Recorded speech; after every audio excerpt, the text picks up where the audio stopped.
tapi dia bersekutu. Rupanya baru hari itu murid-muridnya melihat Yesus berdoa secara agama Yahudi. Yang pakai tutup kepala sebagai pria. Maka itu mereka kaget. Guru kita sembahyang juga. Kenapa nggak pernah ngajarin kita? Jadi Yesus bersekutu dengan Bapa. Tidak doa dengan cara agama Yahudi. Maka itu jangan kita doa pakai cara agama. Jam sekian jam. Amin, selesai. Itu kalau 3 kali sehari berdoa, rasa bangga sekali. Lah apa bedanya dengan agama-agama lain? Aku bisa berdoa pokoknya. Jadi konsep ini betapa kita butuh dia sebagai Papa. Karena kita anak. Dan kita butuh Yesus sebagai sahabat. Untuk diberitakan rahasia-rahasianya kepada kita. Ayat 2. Ya, ayat 2. Sejawab Yesus kepada mereka. Jawabnya.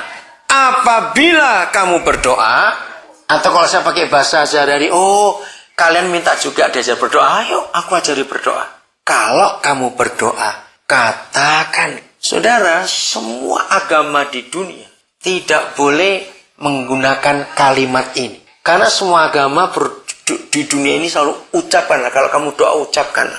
Beda dalam bahasa Inggris, to say it dan to tell it. Beda. Semua agama di dunia dalam doa kata tell it, tell.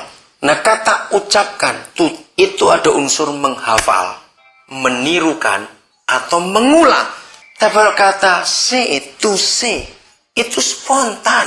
Bisa beda nggak ini? Kalau kamu berdoa, katakanlah. When you pray, say. Alkitab Saudara jawab, kalimat berikut, katakan apa? Kata pertamanya apa di situ? Ayo belajar lagi dari anak kecil. Ketika salah seorang anak kami, dia harus ikut namanya Summer Institute of Linguistics yang pusatnya di Houston, Texas. Dan itu paling banyak di Papua. Itu sebuah yayasan yang menerjemahkan Alkitab. Jadi mereka nggak belajar language, beda. Language dengan linguistik itu beda. Linguistik itu akar dari bahasa. Dan itu beda dengan belajar bahasa. Saya baru tahu. Ingat, siapa yang ingat? Bagi saya walaupun ada yang nggak punya anak pasti ingat. Abjad pertama yang keluar dari mulut bayi-bayi ketika mereka mulai bisa bicara. Abjad ya, bukan kalimat. Abjad apa ya? Nggak ada bilang B, terus S, D. Wah, bayi keren. P, M gitu nggak ada.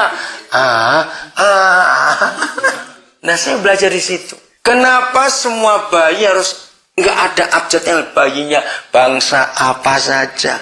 Nah, anak itu yang menerangkan kepada kami. Bahasa tertua di dunia itu Aramik. Masih nggak tahu? Dan itulah mother tongue-nya Tuhan Yesus. Maka itu ketika Mel Gibson membuat film The Passion of the Christ, itu bukan bahasa Ibrani, bukan bahasa Inggris, tapi bahasa Aramik yang dipakai. Ada yang sudah nonton? Kalau saudara belum nonton film itu, saudara belum Kristen. Awas. Lu benar saya berkata. Kalau saudara belum nonton film The Passion of the Christ, saudara belum Kristen. Aduh, waktu saya baca kesaksian Mel Gibson, kenapa dia buat film itu? Pertama kali dia dengar Roh Kudus bicara. Kalimat pertama dia bilang gini, apa laku? Ya terang dong, karena dia mesti mikir untung. Apa laku buat film tentang Yesus? Dia berkata terus terang, sudah banyak sekali. Tapi ketika spesifik Roh Kudus bicara pada Mel Gibson, enggak semuanya. Ambil 6 jam terakhir. Nah, dengar kata 6 jam terakhir itu, dia mulai neliti. Dia bingung, dia tanya. Karena sama ini Injil Lukas, atau Markus, atau Matius itu. Roh Kudus bilang, Yesaya 53. Dia lebih bingung lagi. Dia nggak pernah tahu ayat itu, dia ngaku. Akhirnya dia buka Yesaya 53. Begitu rupa penderitaannya. Saudara, kalau ngikut itu menarik sekali. Yang dia tertarik pada satu ayat berkata, orang itu sampai nutup mukanya lihat Yesus karena jijik. Nah, kata itu membuat dia, ini orang disiksa pakai apa? Sampai orang pun nggak bisa lihat mukanya. Saudara, dia harus terbang ke Roma. Minta izin kepada Vatikan, ke Museum Vatikan, untuk menemukan senjata asli tentara Roma yang dipakai pada zaman itu. Begitu dia pinjam, dibawa ke Hollywood. Dia cerita, 4 ahli make up Hollywood yang terkenal untuk membuat tiruan luka. Lihat senjata itu nggak ada yang berani. Maka itu film itu tertunda lama, saudara. Jadi cambuk pertama itu betul terjadi dan aktor yang menangani Yesus itu tercapek dagingnya dan harus berhenti sekian bulan untuk tunggu sembuh dulu. Bisa bayangkan. Dan dalam kesaksian itu, saudara, Mel berkata, kalau saudara lihat adegannya cuma tangan yang memukulkan paku pertama. Itu tangan dia. Di situ dia menemukan yang menyelipkan Yesus bukan Yudas. tapi aku. Maka itu film itu bagus sekali. Waktu dia menggambarkan apa itu lambung Yesus yang ditumbak itu, dia itu berdoa lagi. Bagaimana supaya itu hidup? Kalau cuma ditusuk keluar air dan darah, enggak itu. Karena dia dapat idenya. Waktu itu dikatakan air dan darah keluar. Lihat, tidak ada mama yang melahirkan tanpa dua benda cair itu. Pasti air dan darah. Jadi Mel Gibson dapat revelation bahwa justru waktu tumbak itu masuk ke lambung Yesus dan cerat muncratnya, disitulah gereja itu lahir. Itu adegannya bagus sekali. Waktu digambarkan air itu muncrat dari lambung itu. Ayo nonton lagi yang sudah pernah nonton supaya saudara jadi hidup. Ini ceritanya. Sampai seperti itu dia buat film itu. Saya tuh nonton tak tahu berapa kali. Tiap hari nonton saya pasti nangis. Cuma 6 jam aja kok kehidupan itu sedih. Dan Hollywood menyatakan 100 sekian tahun Hollywood ada. Itu film yang paling murah buatnya. Tapi penghasilnya paling besar. Karena dunia diberkati. Kita tahu kesaksian waktu itu. Berapa banyak orang bertobat. Maka itu yang belum nonton sudah nonton lagi. Itu bahasa Aramik. Nah, bahasa Aramik abjadnya itu ab. Ab itu adalah papa. Siapa masih ingat? Coba baca dulu. Mazmur 8 ayat 3. Inggrisnya mungkin beda. Dari dulu saya tuh bingung dengan ayat ini, saudara. Saya pikir papa ini ngaco sekali. Saudara bayangkan. Dari mulut bayi-bayi dan dari mulut anak yang masih menyusu, telah kau letakkan dasar sebuah kekuatan untuk melawan musuh dan membungkam pendendam. Apa yang muncul di pikiran saya pertama baca itu? Saya bilang, gila ini. Masa papa begitu sadis bayi-bayi diajak perang? Loh, betul nggak, saudara? Ini kan ngajak perang bayi-bayi. Tapi setelah banyak kasus, saudara lihat, di dalam bencana alam, dalam kecelakaan alat-alat transportasi, kenapa bayi-bayi lebih banyak selamat daripada orang dewasa? Betul nggak dalam cerita-cerita itu? Kita tahu bahwa bayi manusia itu lebih lemah daripada bayi binatang. 99% bayi binatang lahir langsung lari dan bisa makan. Bayi orang sampai 4 tahun dipelihara belum bisa ngaduk susu sendiri itu.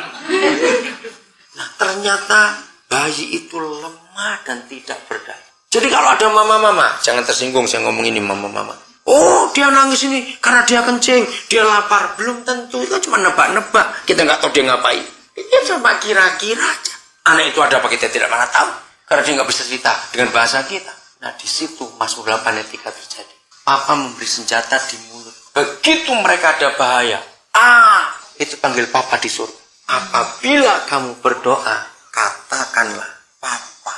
Bukan Tuhan, bukan apa-apa. Papa lebih dulu. Kalau sampai saat ini masih berat di mulut saudara panggil dia papa. Maka itu saya nggak mau manggil dia bapak. Ini terjemahan yang salah dalam bahasa Indonesia. Kata bapak itu bagi bahasa Indonesia belum tentu papa. Sebab bapak bagi bahasa Indonesia sebutan laki-laki terhormat.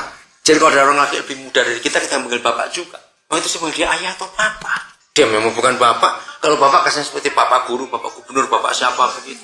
Apa kok dia papa lain? Mulai malam ini. Sebelum tidur nanti. Coba panggil dia papa. Karena dia memang papa. Apabila kamu berdoa, katakan apa. Itu yang mulut bayi-bayi. Kita nggak tahu ada apa ya. Dan Tuhan bekerja dalam diri. Keluaran 25 ayat 22. Keluaran 25 ayat 22. Ada 2 kata kerja penting di dalam ayat ini. Keluaran 25 ayat 22. Kata kerja penting. Keluaran 25 ayat 22. Bagian terakhir. Ayo kita bersekutu dengan baik.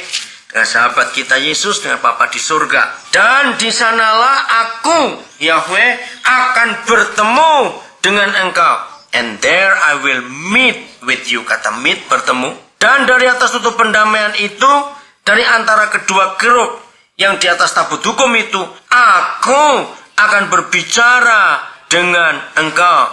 From between the 2 cherubim, which are on the ark of the testimony, about everything which I will give you. Jadi akan bicara, akan memberitahukan kepadamu tentang segala sesuatu yang akan kuperintahkan kepadamu untuk disampaikan kepada orang Israel.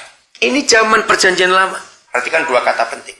1, bertemu, dan 2, berbicara. Oh, ini dahsyat sekali kebenaran ini, saudara.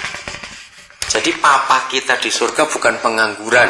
Artinya kalau kita berdoa mencari dia, lalu dia hadir, terus dia cuma senyum-senyum, terus balik lagi ke surga. Nggak mungkin. Ngerti kata ini? Kalau dia bertemu kita, dia pasti apa? Berbicara. Nggak mungkin tidak. Jangan saudara rasa tertuduh kalau saya ngomong ini. Maka itu kalau Kristen kita, doa, tapi nggak pernah dengar Tuhan ngomong. Ada yang nggak beres dalam hidup.